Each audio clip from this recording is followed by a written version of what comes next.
Hello there friends and welcome. For today's BG3 guide we have a very fun and special build. An ice themed Lich King Deathknight. With this character you'll get to be not only a melee powerhouse, with triple your charisma modifier added to damage, and even your strength modifier added on top of all that, the ability to fear enemies on criticals, loads and loads of damage with and without smites for easy one-shots even on Tactician mode, built-in crowd control as you'll also leave ice surfaces around enemies on every single one of your attacks with great cold damage on hit that can knock enemies down, and lastly decent enough spellcasting power and also ranged blasting potential, with even great amounts of armor class if needed. So without further ado, let us get into our Lich King Deathknight build, first with character creation.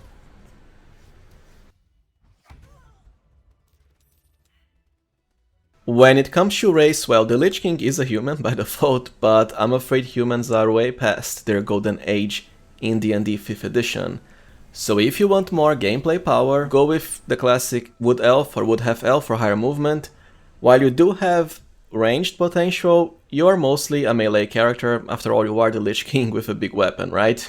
Githyanki I don't think it's necessary because you have enough skills as is for all of the dialogue checks. Even Gnome can work amusingly enough just for, you know, better chances of avoiding enemy crowd control effects, or have Orc for higher criticals. For class, I decided to go with the classic Warlock and Paladin multi-class combo because I think it fits the build the best. This way you can have both ranged and spellcasting potential with very powerful melee attacks. As I do think a true Lich King, well, can have both at the same time, right? Plus, as Warlock, you'll be able to apply triple your charisma modifier to damage, also 1 times it to hit, and by virtue of high charisma, you'll be the perfect party face, great for the main character, as you'll have very high skills during dialogue. And as far as Paladin, we'll even be going with Oathbreaker later on for a classic Fallen Paladin Deathknight feel. Now you might prefer to start with 1 level of Paladin just for heavy armor proficiency. I'd rather start as Warlock because I want to get all of the best Warlock abilities as fast as possible. And there's nothing stopping you from just respecing your character later, especially after level 5, so that you have 1 level of Paladin at the start for heavy armor. As I imagine most people kinda want heavy armor first for the classic Deathknight feeling, I'll start with Paladin this time. But I do prefer to go with Warlock first. Now for your subclass, ideally you wanna start with Oath of Vengeance, because the Inquisitor's Might ability is quite powerful when it comes to enhancing damage on a short rest. Later, you want to respec into Oath of the Ancients, if only because it's the easiest Paladin oath to break, right? Which means it's very easy to become an Oathbreaker with this. All you have to do is kill any random NPC, it's that simple. My preferred choice is to only become an Oathbreaker once you hit level 7 Paladin, which is kinda late game for this build, because that is where you get the most useful Oathbreaker ability, but you can just do it before if you also want. You will of course lose the Inquisitor's Might power. For ability scores, Charisma all the way. After all, we have everything scaling from this, both attacks, damage and spellcasting power. Which means Strength is easily dumpable. Then assign a +2 to Charisma for 17 at character creation. After that, just the classic +1 to Dexterity for 16. We do want high initiative, because this character won't really be able to afford the alert feat later on, well, unless you sacrifice a bit of your charisma. Then 14 Constitution and 10 Wisdom. That's definitely more than enough. For skills, focus into the best dialogue ones, right? Deception, Persuasion and Intimidation, after all we have amazing charisma. And for the background, because it will complement your skills further, Guild Artisan as usual for Persuasion for free, and also Insight, another skill commonly used in dialogue checks. This way you can specialize into Intimidation and also Deception. You still have a leftover skill proficiency point to spend if you went with human, otherwise this is more than enough. And if you went with a human, the last skill is up to you. For the second level, you can remain a paladin if you want your Smites as early as possible. I just personally wouldn't recommend it because, well, you'll only have charisma added to your attacks with 3 levels of Warlock, and the more paladin levels you get early, the longer it will take to get there. Another reason I kind of prefer starting as a Warlock, like I said, you can just respec later for the first paladin level. Or grab a Warlock level right now. This way we'll have both Eldritch Blast, amazing for our ranged damage potential, and by the way, this is stronger early on, at least until level 5, than your actual melee attacks.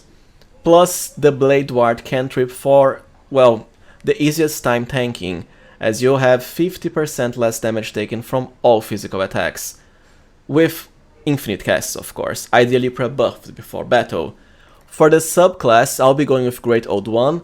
You do have nice tanking spells with this, although both Fiend and Old One fit Death Knight, Lich King, I suppose. But the Mortal Reminder ability that fears enemies on critical hits is definitely more fitting, I think. For Warlock spells, definitely Hex. It can help quite a lot early on. And besides that, anything else you want. Armor or Phagathis can be fun and quite thematic, after all, it is related to cold, as you will retaliate with cold damage whenever enemies strike at you. For level 3, any other spell you want, like Protection from Good and Evil. And for your first invocations, it's going to depend as always if you want more range potential or just focus all out into melee. I do prefer ranged because we can afford both. So Agonizing Blast to highly increase your blast damage, and by the way it will scale with your class levels, not just Warlock, plus Repelling Blast to push enemies back, which can also help quite a lot with a very fun thematic Death Knight spell you'll be getting later on. Otherwise, if you don't care for Eldritch Blast, just grab Devil's Sight to combine with Darkness, so you blind enemies while not being blinded yourself, and anything else you want, including Fiendish Vigor for temporary hit points on demand. I'd rather Agonizing and Repelling, however. For level 4 we'll have our second level spells, or level 3 if you delay Paladin for later when respecking. Definitely Mirror Image, which is exclusive to the Great Old One patron. After all, it doesn't require concentration and will increase your AC to the max, all further boosted by the fact you already have heavy armor proficiency. Then replace a spell you picked before, like Protection from Good and Evil, for another nice level 2 spell, either, well, Cloud of Daggers if you want area of effect damage, a bit at least, Darkness to combine with Devil's Sight, or wait for later when you actually pick the Devil's Sight invocation power, or Misty Step for teleportation. You'll be able to get a few more of these later. For your Pact, well, of course Pact of the Blade, because it's what lets you become a true Lich King Death Knight with full melee power, and charisma added triple times to your damage. And don't forget, as with any Pact of the Blade build, you have to activate the Bind Pact weapon ability after long resting, or when you first get it, because this is what will let your charisma actually apply to your weapon for both damage and 2 hits chance. With pure Warlock you would have it 1 level earlier at level 3. For level 5, any other cantrip, friends for manipulation I suppose, ideally the utility ones like Mage Hand as well. And another one of the level 2 spells I mentioned before. You can even replace Armor of Agathis, for example, for another level 2 spell. Hold Person can work eventually because you will have high spell DC by virtue of high charisma. It's just that this is better as a level 3 spell for double targets. And as far as your first feat, ideally Great Weapon Master, right? Because you wouldn't be the Lich King without a huge two-handed weapon to attack the enemies with, right? Plus the extra damage is amazing, a plus 10 to all attacks, and even an extra attack as a bonus action. For the penalties, as always, I already have a guide explaining how to maximize your 2 hit chances anyways. There's so many ways of doing it, even early on. Lastly, the best weapon for most of the game with this build, which is called Thematic for a Lich King, can be wielded with both hands, so will benefit from this feat. Or well, you can just go with great swords or any other two-handed weapon you want. Regardless, you'll get to make use of this. Level 5 as usual will be our last Warlock level because it's when we get the second attack per action. And also level 3 spells. I really recommend you go with Hunger of Hadar because it's an extremely thematic spell for a Lich King Death Knight. After all, it is centered on cold. Plus, well, by default it's already a great spell. The cold part can be doubled with ease by applying the wet debuff to enemies first. They will even take further acid damage, but most importantly, the area of effect is nice enough.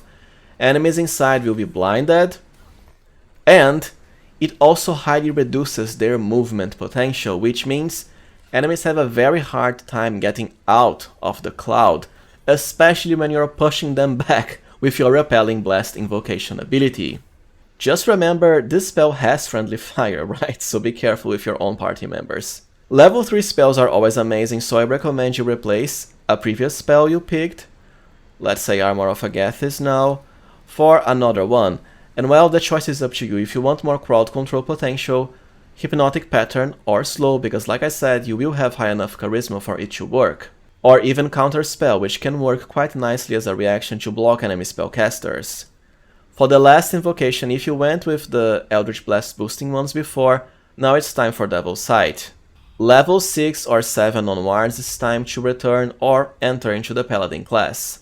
It's when we get our Smites. Ideally you just want to use the default one because the others cost a bonus action with a normal action. You want to save your bonus actions for the extra Great Weapon Master attacks. And for a fighting style, well, Great Weapon fighting of course for a true Death Knight Lich King. Level 8 is just more spells and also an extra Paladin subclass ability. As far as your last feat at level 9, well, there's two options here. My preferred pick would be Ability Improvement to maximize your charisma out. After all, you do have triple charisma modifier to damage. So even just 1 point eventually means +3.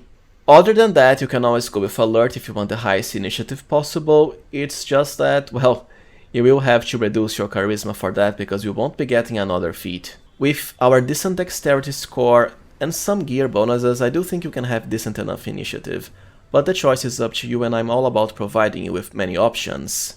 For me, it's the charisma boost. Level 10 is just more paladin spells, plus of course the extra paladin attack, which does stack with Warlock Pact of the Blade, so now you have 3 attacks per action, just like a fighter. Even earlier than when fighters would get it level 11. Speaking about fighters, you can of course multiclass at level 11 into fighter for the action surge ability. After all, you do have 3 attacks per action. But something very fun is to remain an Oathbreaker Paladin, right? Because we'll be getting, well, first, the Aura of Protection ability is quite powerful, with a +5 bonus to the saving throws of all of our party members, including yourself. More Paladin spell slots for Smites as well, but most importantly, level 7 is when Oathbreakers get the Aura of Hate ability, which is why we get to add our charisma so many times to damage. Alright, now let us cover gear for our Lich King Death Knight. For the helmet slot, very early, definitely the Haste Helm, right, just for higher movement. But the best helmet for this type of character is actually the Diadem of Arcane Synergy, which you can actually find during Act 1. This lets you add your charisma modifier to damage, which will stack with your Pact of the Blade ability and later the Oathbreaker Aura of Hate. It requires you to inflict a condition to actually get the bonus, but look, it's extremely easy to do, so I often like to say all you have to do is exist to proc it because of how easy it is, right?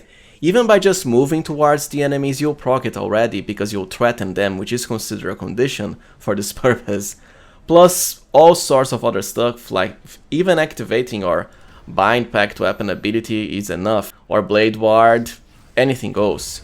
Of course, later you can go with Saravok's helmet, which, well, looks kinda cool for this build, but it's kinda less damage in return for higher critical range. Cloaks don't really matter, I just have the Cloak of Protection here for higher AC, but you can also go with the Cloak of Displacement for the same purpose, higher defenses. For armor, well, this character does have heavy armor proficiency, right? So during Act 1 and also Act 2 you can go with the best heavy armor, that is, the Adamantine Splint armor, that also provides you with nice damage reduction, even immunity to critical hits, and can be found decently early. The luminous armor can also be fun starting from the second act, or earlier if you went with Paladin Smites, because you'll always have radiant damage on demand. And the radiating shockwave debuff is one of the best things in this game ever, so it can also help you tank enemies further. Ultimately, however, definitely Helldusk armor. I think it looks the coolest for an evil like Death Knight type of character. Plus it does have the best AC of all the heavy armors, even higher damage reduction than the Adamantine Splint Mayo.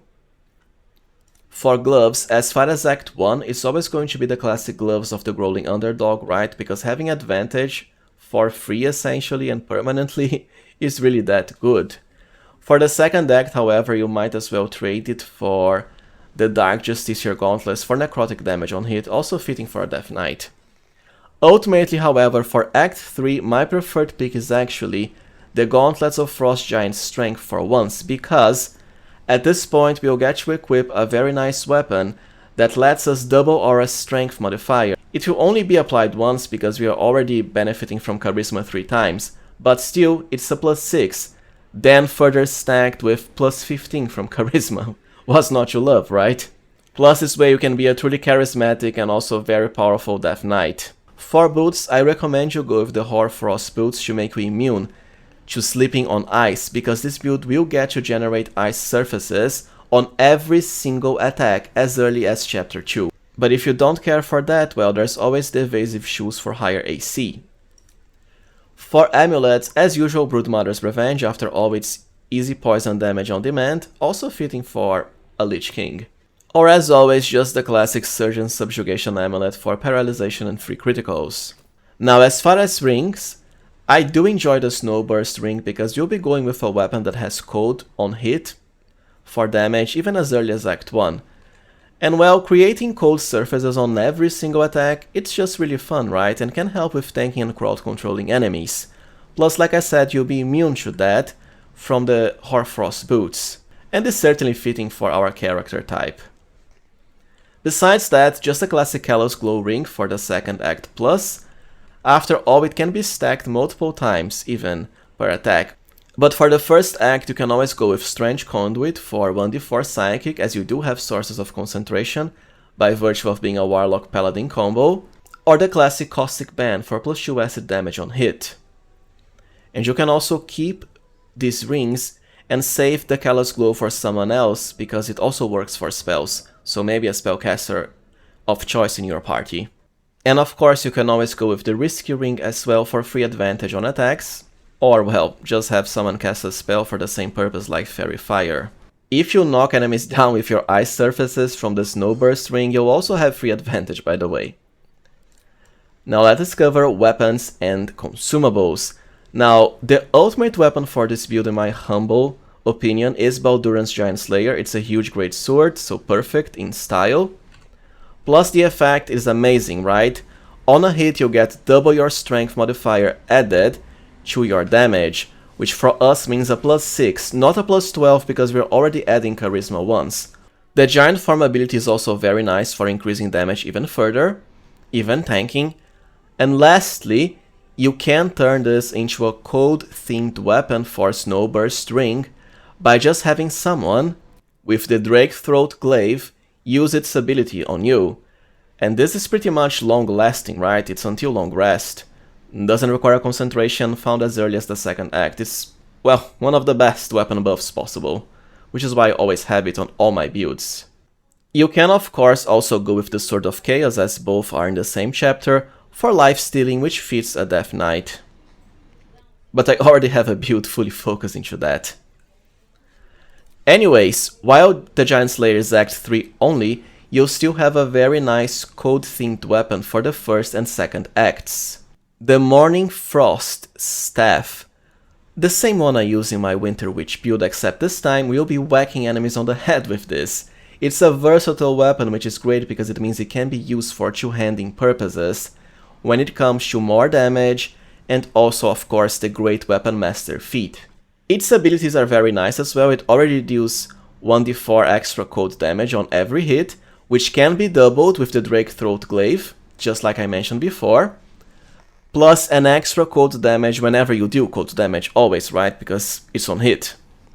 The best part is, of course, you can double all of the damage by just applying the wet debuff on enemies as early as the first act. That's what the Create Water spell is for, from another party member like Shadowheart as a cleric tank. Yes, it's not a great sword, but I really wanted to go with cold-themed weapons for this build. And it's certainly a great choice. Of course, you can go with whatever other two-handed weapon you want. It's all up to you. For ranged weapons, as always, Deadshot late game for higher critical, or the Bow of Awareness for higher initiative, which does matter for this build because we can't really afford the alert feat, right? So keep to the Bow of Awareness for the first and second chapters. And for consumables, as always, just the Elixir of Bloodlust, because who doesn't want more actions, especially as we can eventually get triple attacks per action. Well, alright friends, so this was it for my Lich King Deathknight build. If you found this guide useful, please remember to like, subscribe, and also consider becoming a channel member if you can. I truly appreciate your support as always. Thank you for watching and see you next time, friends.